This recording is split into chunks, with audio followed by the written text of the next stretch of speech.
and welcome back to the today's podcast of the Leaders Lounge. And today I am honored to be joined by a globally recognized educationalist, author, researcher, and peace ambassador whose work has influenced learners and educators across the world.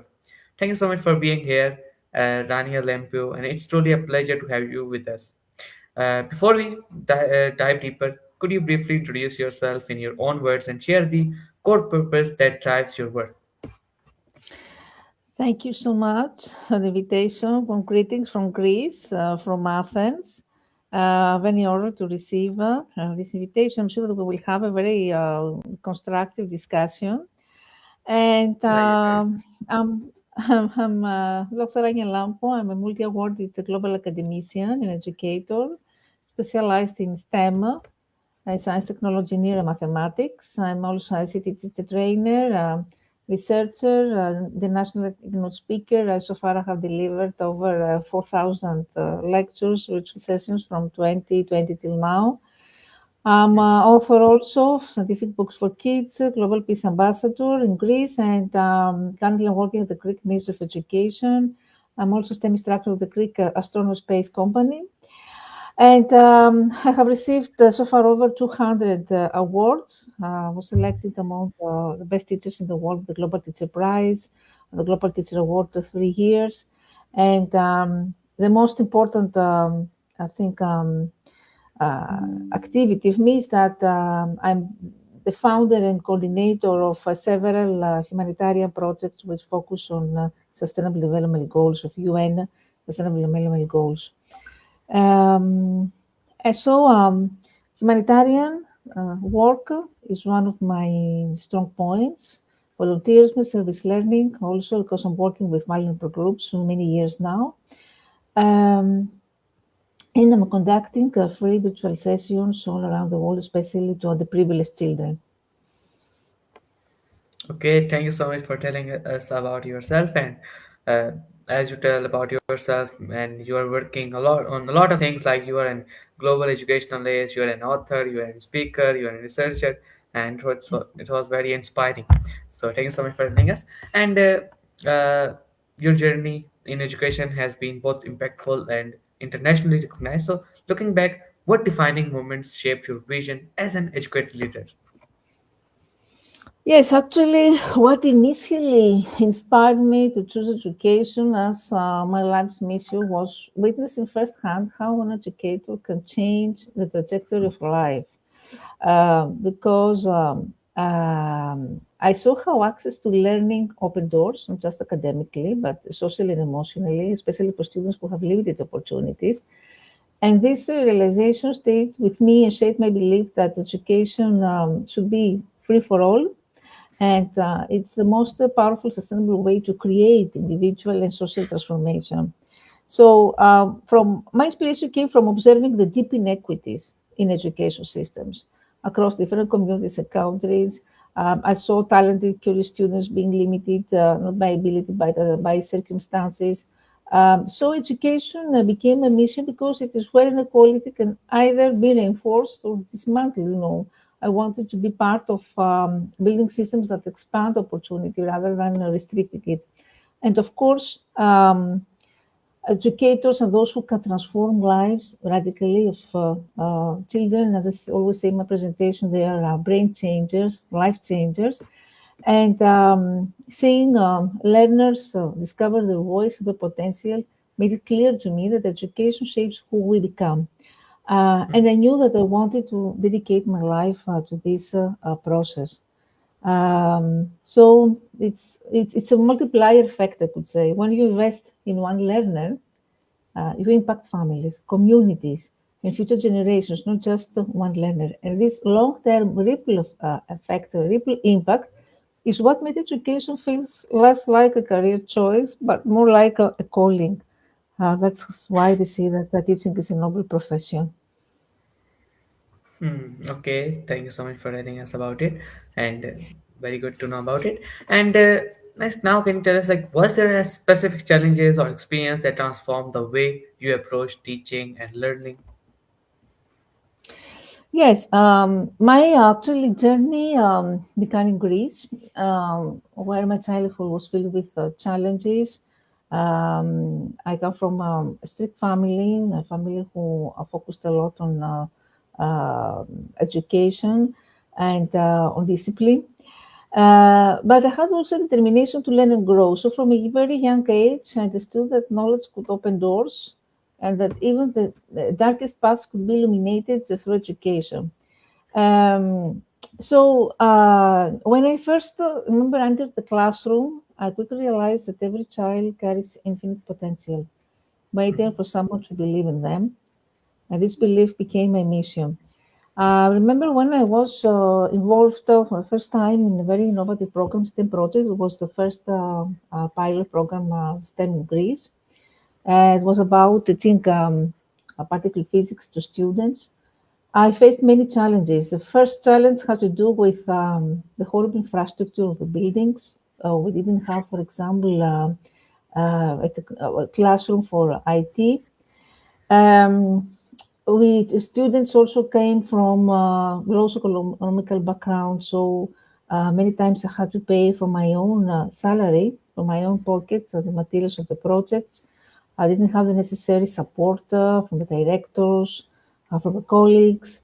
I've all didn't also have the support at the beginning from parents because parents were afraid that this particle physics program implemented in primary education would not be would confuse students. So they tell me why students at this age should be involved in particle physics and things like that. But of course, the outcome showed and proved that when you love something or when you have the necessary strategy, you can overcome everything. Because at the end of this project academic year, when parents saw the amazing things that the students have done, we received over 200 awards for these educational programs. We created educational series about particle physics, so many educational videos, all being awarded in European competitions. This showed that we can overcome first the issue of the lack of infrastructure. Many teachers are complaining that they don't have the necessary infrastructure, which is just a myth. I proved this even with simple materials that you have in your house or in your classroom, you can still implement a hands-on amazing project. So you don't need to have the super duper expensive infrastructure in order to to be creative, because creativity is something, originality that comes from imagination, that comes from passion, and doesn't have to do with expensive infrastructure. So all these challenges that we overcome. Apart from this, there is the gender stereotypes that have to do with women who enter in the STEM field and scientific field. There is this misconception and misconception that the fight from male scientists who say that, for example, women cannot teach particle physics or they're not to be able, no capable also as physicists. So many stereotypes that unfortunately still persist that I couldn't even expect that this still exists in 21st century. But the result of all this is that I got involved in this world of STEM. I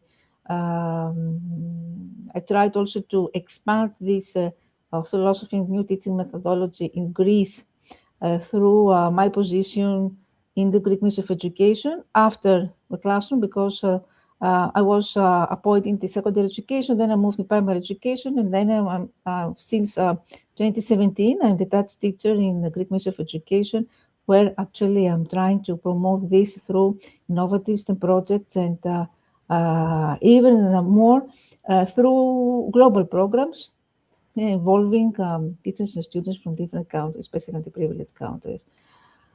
So challenges, of course, exist. Let's not forget that teachers are the lowest paid among all the public employees, and not only in Greece, but worldwide this exists.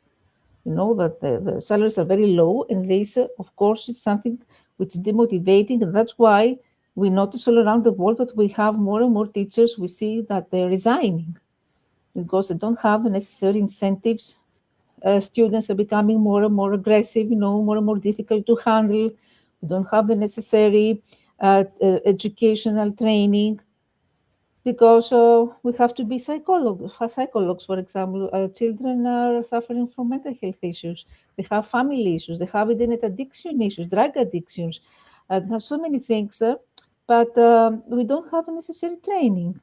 So even more, this makes our task even more difficult to accomplish. Yes, Okay, yes, thank you so much, ma'am, Miss, for sharing your all the journey. And your journey clearly shows like that you have gone through a great deal of struggle, and it was really inspiring that you followed your passion, and you worked on it. And now, Miss, I would like to add one more question here. That since you talked about the passion, creativity in classrooms and teachers, and since you are both researcher and educationalist, so do you think AI has now become an essential in schools and should be implemented everywhere? Because nowadays AI is forming all the world, and AI can do everything. So now schools are also adopting in Pakistan and more over the world are also adopting AI in the schools, and they are teaching students to use how to use AI and how to take the benefit from the AI. So do you think like how can we can take benefit from AI and should it be implemented everywhere in the schools? yes. Look, this is a big discussion, but I love your question all around the world. This is the hot debate nowadays. First, we Yes. have the first AI school. I don't know if you're aware of the first AI school, teacherless school in UK. This was created, I think, in 2024, and this sparked the debates all around the world because you can understand that it's promising but terrifying and scaring at the same time, because we talk about a school where there are no teachers at all. So I'm waiting the results of this school in the UK. And after this, we have the example of other countries like in India, we have the first AI university, the first AI teacher, avatar teacher, and things like that. So this is a reality. Whether we like it or not, this is happening. Apart from this, in my country, the ministry has has actually collaborated with OpenAI and has given for free the ChatGPT Edu version in Yes. higher education. So virtual assistant also everything is offered for free, and also the ministry provides the training of educators on this. We know that there are so many amazing platforms like Magical School and other platforms which offer certification also for the certified educators in AI in education.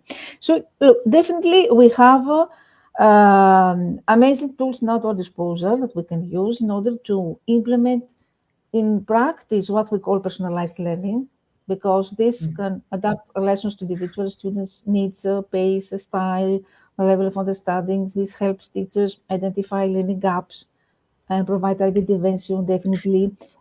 So students learn more effective and no one's left behind. So yes, it can promote inclusive education on one hand. If we talk about administrative burden, what is happening? Something that helps educators from grading, for administrative tasks. So liberates teachers to focus more on higher value tasks like mentoring, like coaching, like critical thinking exercises. And of course, this access to global knowledge thanks to AI bridges geographic and resource gaps in under-resourced regions. So definitely something very beneficial. Um, and we talk about new skills, of course, because we need AI literacy, now problem solving. It prepares learners from the digital economy, tech-driven workplaces, all these innovative mindsets that students should have now. But on the other hand, what is happening? We know that in some countries, for example, I want to say the example of Sweden. Sweden is one of the most tech-savvy countries. They had introduced smartphones, digital technologies already in the preschool age, preschool education. So what happened? Last year, they announced that they were going to ban digital technologies from the preschool age, that they will return to the old textbook because all this pilot period failed. And we talk about countries who are hardcore tech. Finland also, Finland has the best education, education system in the world. Netherlands also will follow the same example. So what happened during this period? They have started to realize that students are losing the handwriting skills, the mathematical skills, the creativity. They use excessively the AI without using, their critical abilities. You know what is happening better than me. They just copy paste what the prompts that they get from these AI tools. And in some cases now, in some countries, the assessment, the evaluation has changed. For example, they use oral assessment in universities because the teacher doesn't know if the essay was written by the student or by ChatGPT. You can understand there's all this issue of cheating, the issue of plagiarism, the issue of copyright, which has to do with awareness. So if we want to implement correctly, responsibly, wisely AI, we should start from AI literacy programs. Educate students how to navigate these complexities, to be ethical users of AI, to help them realize how they can use these tools without losing their academic integrity and professionalism.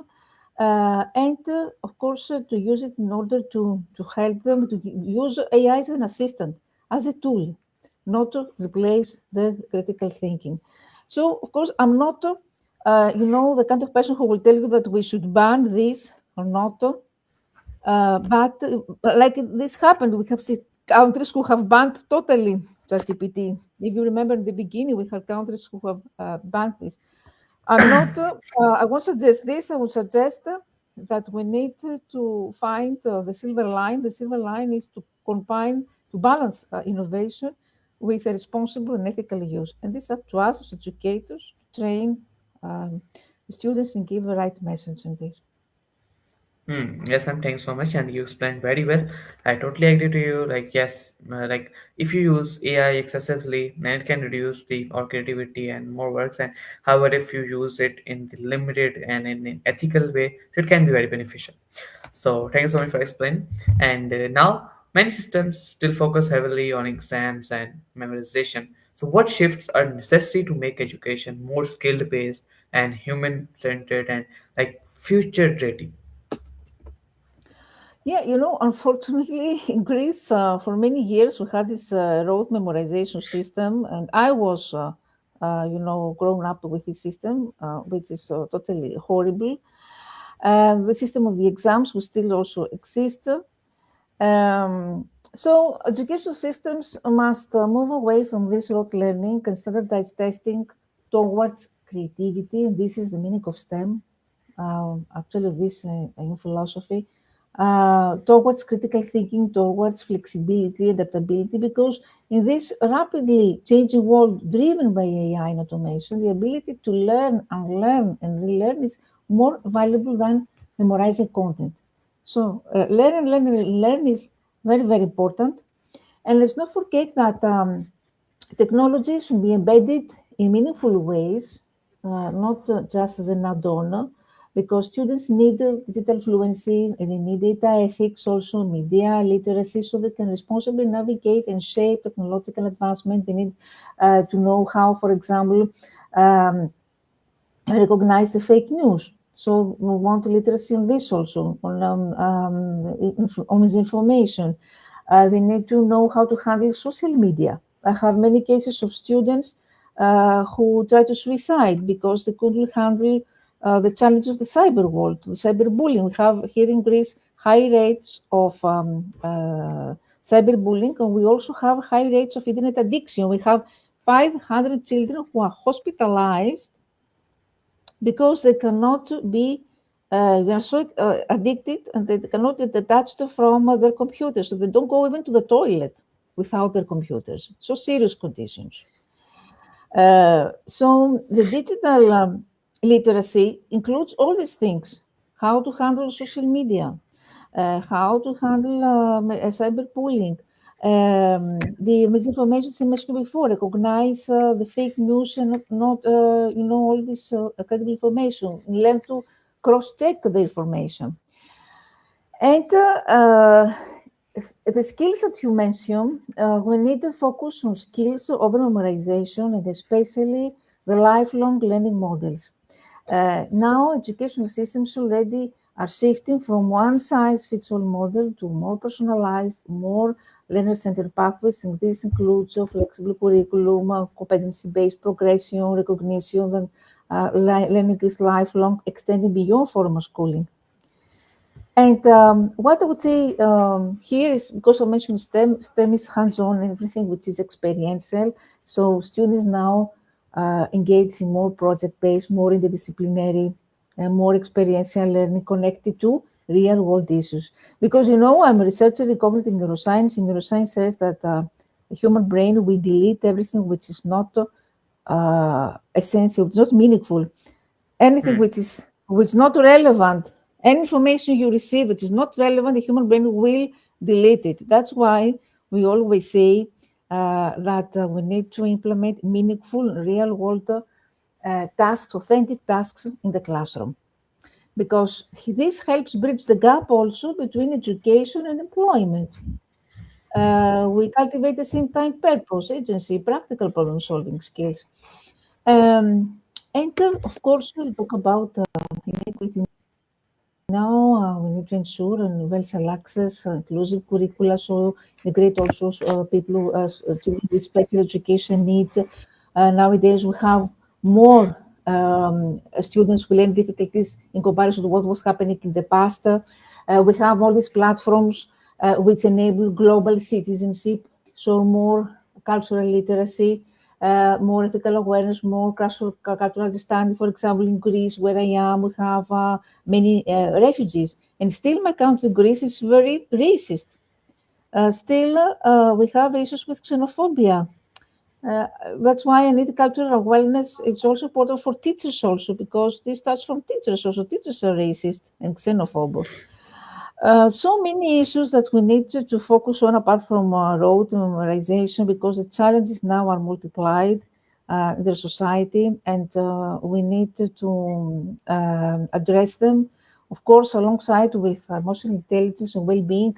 Well-being and mental health issues should be priority, because as I say always in my presentation, now the biggest challenge of educators is not how to teach students to use AI or use computer. More or less, they know everything from their homes. They know already how to use technology.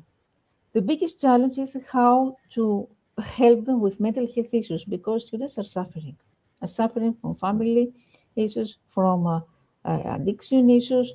They don't have the same problems as in the past. So teaching just the technology is not enough. I mean that we need to integrate the curriculum, social, emotional learning modules, and if it's possible, to provide more psychologists in the classroom. Already in my country, we have started to appoint psychologists in the classroom. Mental health is very important. Hmm. Okay. Thanks so much, Miss, for explaining all these things. And I totally agree with you that we can't teach or we can't focus on the specific on the technology because there are so much issues as you explained. I don't want to mention them again, like about all the addiction and all these problems. So you explained it very well, and thank you so much for explaining and breaking down it. And now I want to talk about your another passion of as an authorship and communication. So as you told, you are also an author and speaker. So, how do you translate complex educational ideas into the messages that resonate with diverse audiences? Yes, it's one of my favorite questions. Actually, I'm writing scientific books for kids. My first book was about astronomy, which is addressed to students of 5 years old and above. And I wrote this book because actually there is a lack of books, of scientific books addressed